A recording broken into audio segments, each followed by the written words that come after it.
Hello everyone, I'm Inverse, and this here is Game 6 in the Replay Review Marathon Series, 6th and final game here.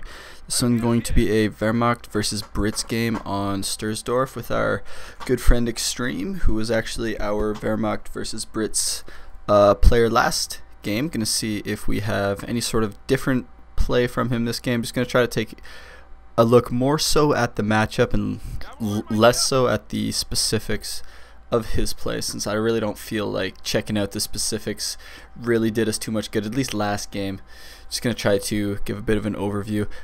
But anyways, if this is your first time watching a replay review, I suggest you check out the other games in the series. I'll be watching this game from the Wehrmacht player's perspective in order to provide some insight and hopefully some tips and tricks, and hopefully help him improve his play, and by extension help you guys improve your play. So without further ado, let's get this game going. Open up the little old tactical map. Just talking a little bit about Sturs. Pretty good map against Brits in my opinion. Really big. Brits usually have to pick a side, which is the case in most games, but it's far more difficult to do that on this map, and the reason for that is just the size. Starting this bottom side, the Brit player starting down here, chances are he's going to park his truck right here on this +16. He really needs the munitions early. Might park it right here. Alternatively, could park it up here if he wants to be aggressive. Just going to pause the game really quick. I know it's early, but we do see Extreme going for a 5-pile opening, probably 5-pile tier 2 like we saw him do last game. Just want to talk a little bit about the early capping order, just kind of a principle behind it that's pretty useful and pretty good to know. This first Pioneer squad that comes, the squad you get when you start the game, cap this point right here. I really don't like this. I personally send the very last pile squad I build, so the 5th pile squad, to cap any strap points and link up territories. I send all the other pile squads to go cap these resource points. We have a squad over here. This could have been capped a little bit earlier. Alternatively, munitions, very important early game for a Wehrmacht player against any faction. Really could be securing this 21 munitions income on the right hand side, just getting it going a little bit quicker. Just kind of small things like that that'll give you the extra 5 munitions here, the extra 10 fuel there, and just make things a little bit more easier for you. It's a small little thing that really doesn't take too much effort to implement. Just, hey, instead of this unit capping right here, maybe send him over here. Send the next squad to cap around this area. Send the 4th squad maybe down here. And then when you get that 5th squad, then you send him to cap here, connect there, stuff like that. +5s +5s in the middle of the map and strap points are what your 5th pile squad should be capping. So with that in mind, keep things going. Also, just going to point out the few general principles of this build. I know a lot of people think it's abusive, they don't really like it. I personally feel it is the strongest way to play against Brits this patch right now. There isn't really a good way for Brits to counter this kind of play short of really hardcore staghound spam, which a lot of players seem hesitant to do, which, you know, I really don't mind it personally as a Wehrmacht player. I'm perfectly fine if I'm doing a strategy like this for my opponent to be staghounds spamming me. I don't particularly practice this strategy much, just because I feel it's fairly easy to execute. It doesn't really require that much practice. But we have just straight up pile spam. It's looking like I'm going to say I don't like this, but I'm going to go back to 5-pile tier 2 because I'm assuming he's going to straight tech to tier 2 off of this. At least I'm hoping so. I could be wrong, but I'm hoping he's straight teching to tier 2 off of this and not just continually building piles. I think we have 7 piles on the field right now. Yep, 7 piles. So any sort of mass pile to tier 2 strategy, you're really going to want to get an early med bunker somewhere. Usually on this map I'll get it around here or somewhere right down here, somewhere central because it's so big. Furthermore, we want to be avoiding engagements and capping as much as possible, which we do see Extreme doing, getting all of the left hand side, pushing up on the right hand side. Gonna have a pretty strong base. However, I would personally like to see 2 less pios, use the extra manpower to just get that early med bunker. We see we still don't have a med bunker. Really want to get that med bunker as early as possible. These pioneers are really going to lose effectiveness into the mid game without any sort of Compcraft center to give them the vet 1 and vet 2 that they really need to be effective. And with that in mind, that's why I only like 5, because you're using these pios to boost you into tier 2. After you get tier 2, these pios are here to salvage munitions, cap around, and just kind of harass your opponent. They're not here to fight. They're not here to really be a part of your army. They were here to have utility in the early game, capping and gaining you map control, and then building your structures. That's about the extent of the pio in this strategy. You don't want a lot of them because you're not getting vet. You're never going to be fighting with them. I don't like this little trying to decap right here. He lost the squad. Even if he hadn't lost that squad, or if he had lost that squad after decapping this point, what does this really do? This delays this fuel point from being connected for all of 10 seconds. Really don't like that personally. Meanwhile, we still don't have a med bunker anywhere on the field. 6 pios now. Maybe. Did he lose one? Did he lose 2 rather? No. Getting tier 2 up. Very good. Early Bren carrier. Against an early Bren carrier, mines are one option. However, I prefer just stalling out in buildings, stalling out in green cover, and kind of running around. I like this move right here. Just force your opponent to waste time chasing after you until you can get the units out of tier 2 that counter it as soon as possible. Meanwhile, we have very, very nice map control. That's what the 7 pio start will give you. However, the weakness of this is a slightly slower tier 2. This tier 2 could have been out a few, probably 30 seconds earlier. We still don't have a med bunker, and this cutoff actually did absolutely 0 because the HQ truck's right here. It's just something to keep in mind against Brits. You shouldn't really be focused on cutting them off. You should be focused on dealing manpower damage instead, because cutting off the Brit is kind of difficult on 99% of maps if he moves his truck, which is what he's going to do if he's smart. This Pioneer should cancel. This is just kind of a small micro point though. However, not really going to focus on stuff like that too much. Just going to point out that this observation post can be a good idea. We see a ridiculous 74 manpower income right about now. However, I really would have liked to see once again an earlier med bunker. Also could see a Compcraft center. We lost a unit, probably lost a pile. Could see a Compcraft center in the base as well. Also, do not like the half track first. I would much prefer a Grenadier before that half track, and then get the half track right after the Gren squad. Reason being, the half track lacks utility really. The Gren is far more useful, and a Gren is powerful with or without a half track. It gets more powerful with a half track. A half track not so much. He's not he's not too useful unless he has Grens and he has other units in backup. Might actually pick off, nah. Popped AP rounds, gonna want to back up as soon as possible. A little bit of lack of focus right here. Really should not be taking this much damage. Once you see the health on the half track dropping by as significant a margin as it did right there, you're really going to have to assume AP rounds was popped and just get out of there as quickly as possible, or else something like that will happen. We do have a Gren. A rally point hasn't been set though. Rally point probably a good thing to set. Getting a Shrek, which is not a bad idea, especially considering all the munitions. Gonna want to move it out, however, kind of just chill in the base. And at this point in the game, I would like to have a med bunker. I would like to have a couple Grens, and I would like to be getting a half track, or have a Gren and a half track and be getting a second Gren and then a pack. After that, you can think about teching up, getting some vet. We don't see the super early vet that we saw last game from Extreme, so that's good. That is definitely an improvement. You want a few Grens before you get that vet, just so you can make use of it instead of just, you know, wasting it and not really getting much out of it because you only have one squad that's actually using the vet. We have another Pioneer being built. I don't really like this. He still has, Extreme still has 4 Pio squads from before. Also getting flamers on them, which I do not really like either. Of course, he has the ridiculous fuel income, so I can't really say it's a bad thing with 74 fuel income and 120 still in the bank.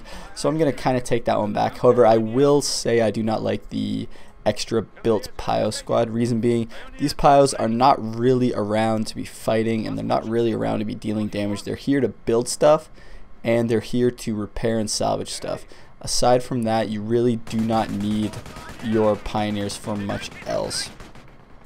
You really need to be focusing on getting these Grens into battle as soon as possible. Rally points very helpful in that regard, and furthermore, we need to see an earlier Compcraft center.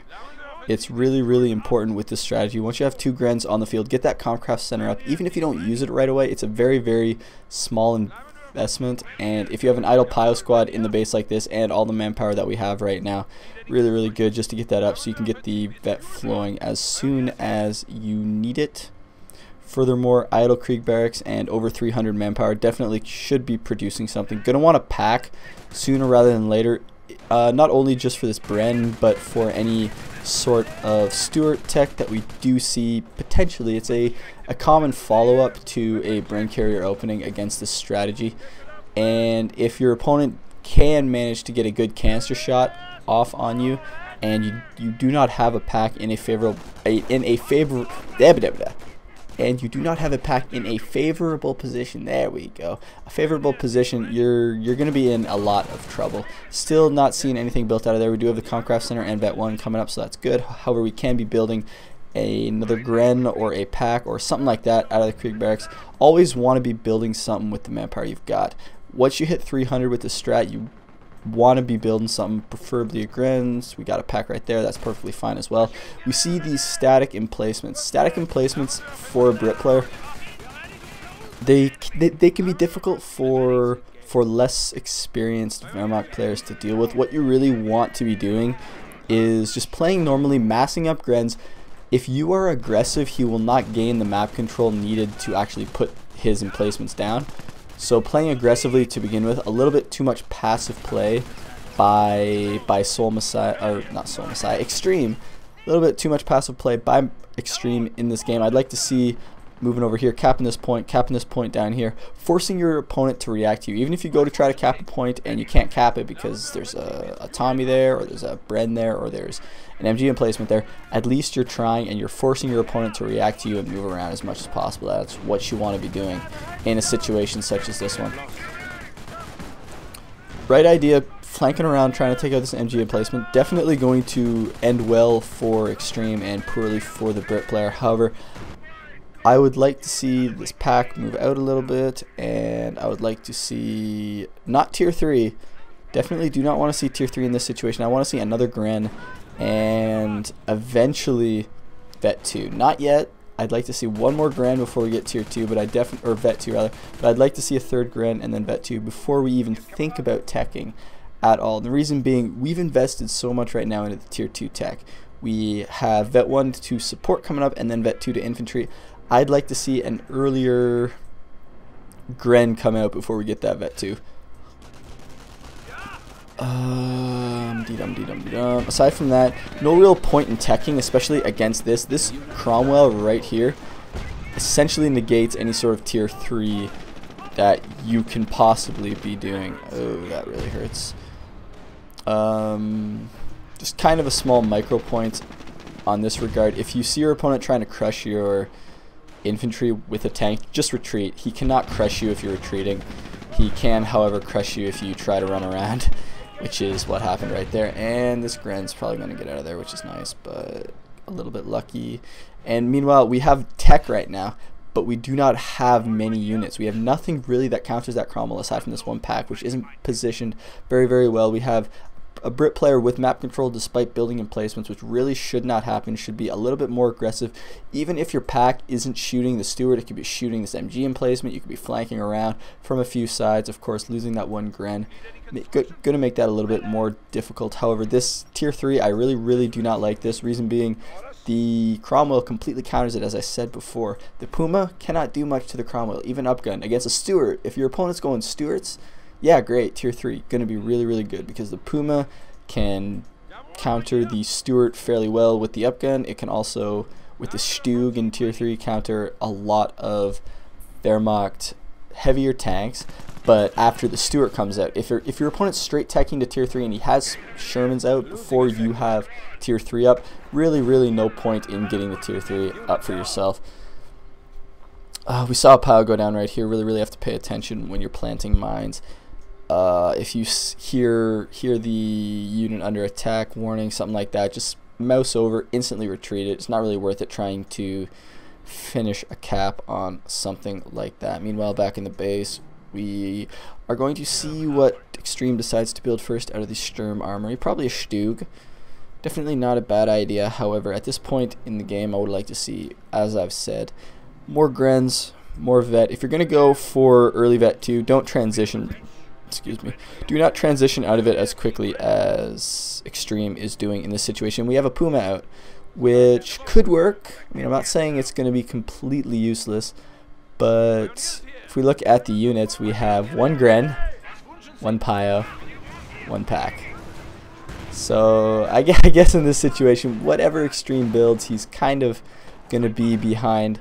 Just a small note, if you're not going to finish mines, click on him, hit escape, and it'll cancel the mine, and it'll give you your munitions back. I mean, with 200 munitions in the bank, it's not really that big of a deal, but you know what I mean.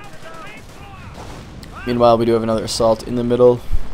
Good job by Extreme, at least just trying to push up a little bit. The Cromwell, of course, not in support, so he's definitely going to succeed. Definitely, maybe, hopefully, maybe not.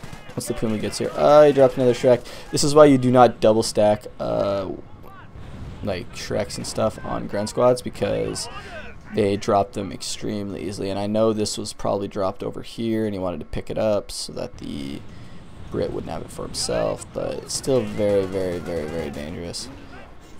Furthermore, just unit preservation, something to work on. What else? What else? What else? What else? We have another Grenadier coming out. And just basic kind of RTS theory. If you're going to invest in one type of unit, in this case you invested heavily into the tier 2 tech and heavily specifically into the infantry tech with the vet 2 for Grenadiers, you really want to go down a path that allows you to exploit that. You don't want to go, hey, I just got vet 2, my infantry are now going to be very, very, very, very powerful. I'm going to get vehicles now.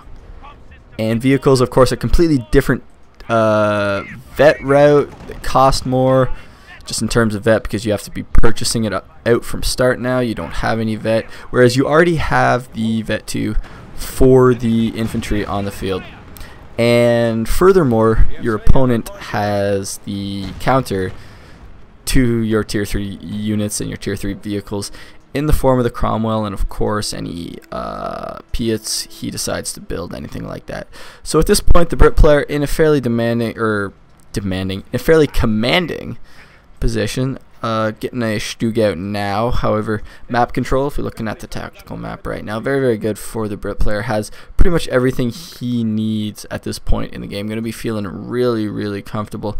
Probably parking a truck right here. We see an on-map howitzer right about there. That was what shot around here.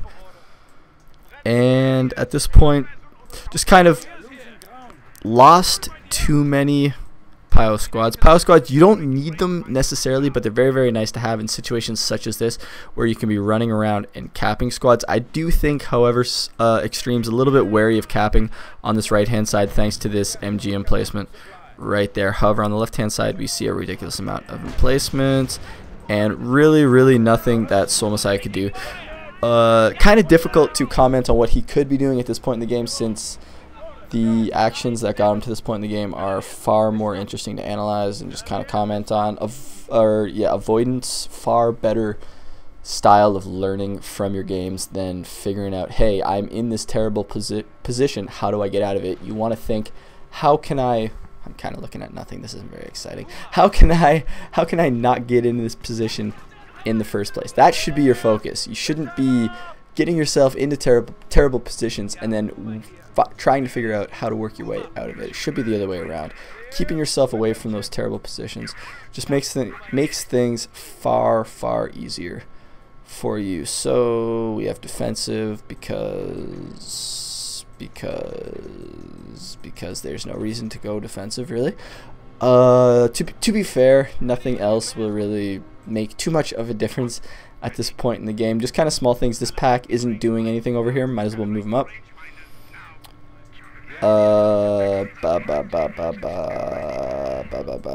Stuff. Nebel. Let's watch pretty explosions.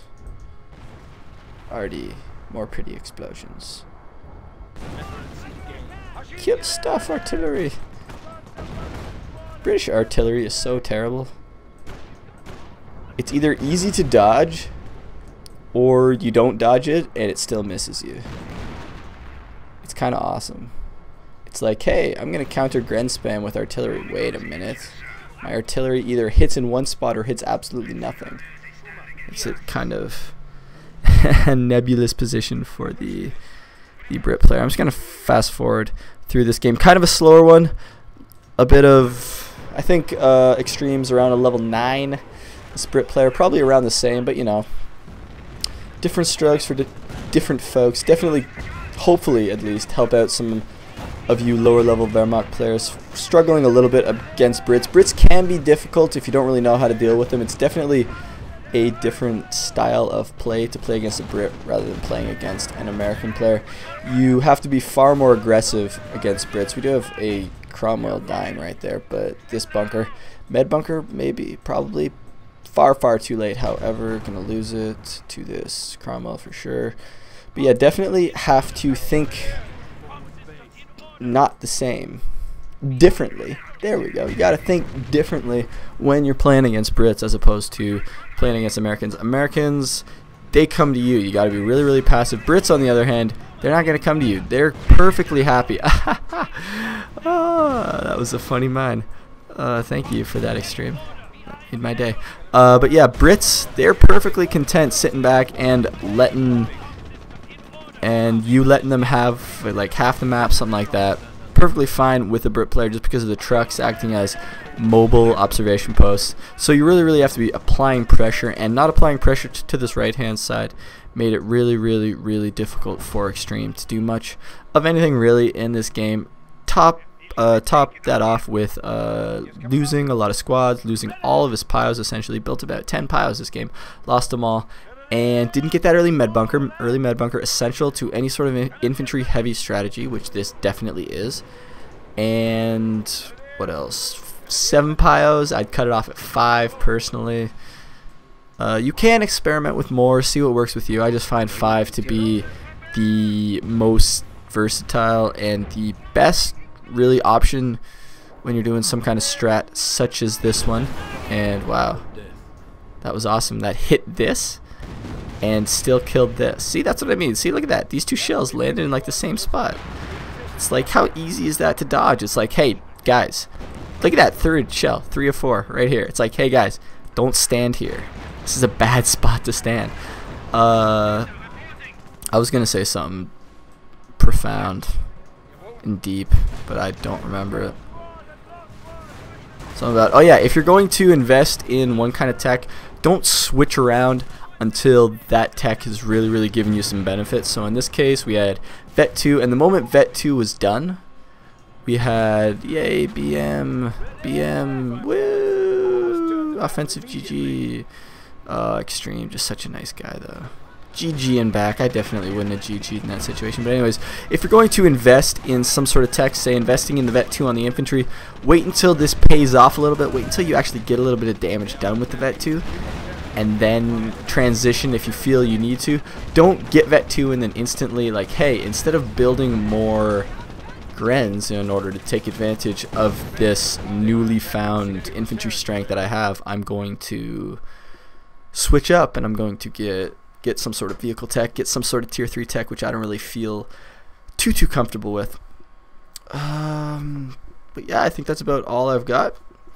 That concludes the replay review marathon series. I will, of course, be doing a lot more higher level replay casts. I plan on casting a few of my own replays, specifically some US versus PE games on some tricky maps, Langara and Angoville. I do know a lot of people have been having trouble dealing with PE as American players. I personally find them difficult, not overpowered in the least bit. They're definitely a difficult faction to play against, and that's just because of the kind of high risk, high reward nature of most of their units. As a matter of fact, a good 90% of the PE units kind of fall into that category, including their infantry, which makes them frustrating to play against, but definitely frustrating to play as well.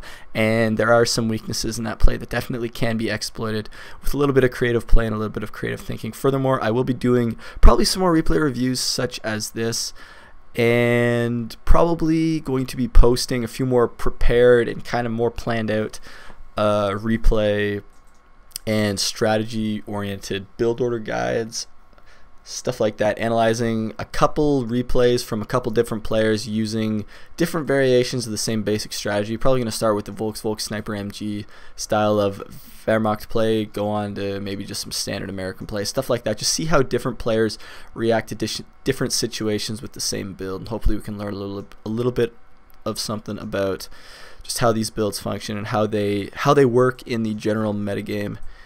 And aside from that, I am streaming daily, twitch.tv/inversetv.